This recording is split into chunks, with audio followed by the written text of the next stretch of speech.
Then there are various spiritual practices which seem to me to focus primarily on the realm of the logos. Visual beauty is one. Flowers, I myself am very keen on flowers. Whenever I have a free afternoon, and if the weather is reasonably good, I take the train from Hampstead, where I live, to Kew Gardens. The overground gets you there in 25 minutes. And my greatest joys really is being in Botanic Gardens, which for me are kind of England's answer to paradise. It's you have these wonderful forms, and you also have the names and forms, because I always want to know what they are, and they're labelled. And so looking at flowers, for me, is something that it takes me into the realm of form. What is it that makes that flower so beautiful? Why is this flower, the one next to it, slightly different? Part of it is that you can see a common form through all the different flowers on the same plant, same genes, same formative fields, but each one slightly different. And those differences and the similarity and then the history that lies behind them, all brought into the present, the ability to see them, the eye, the means of knowledge, all these things come into an experience that goes far beyond me.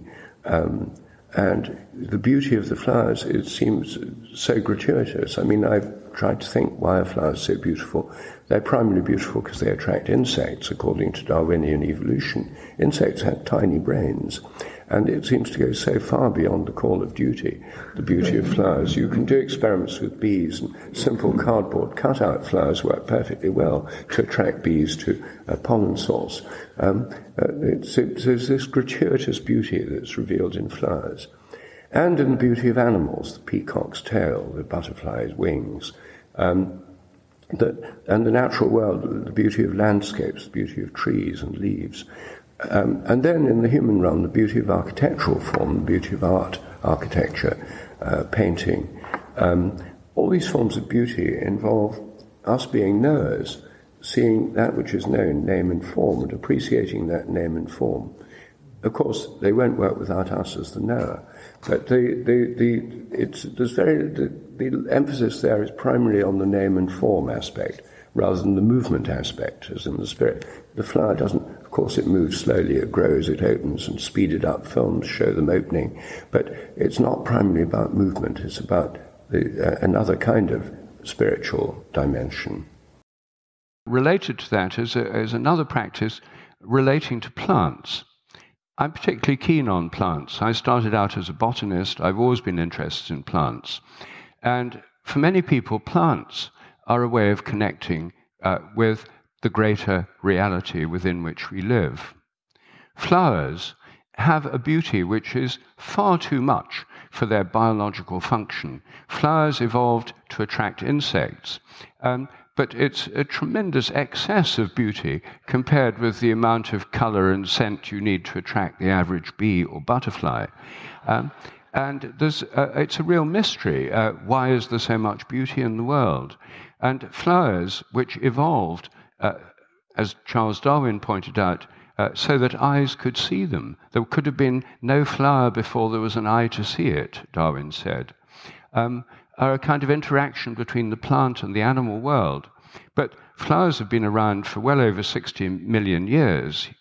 Modern humans for about 100,000.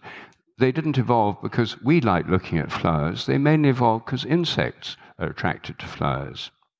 But it's assumed in all religious traditions that deities or God like flowers. In events such as this, we have flowers.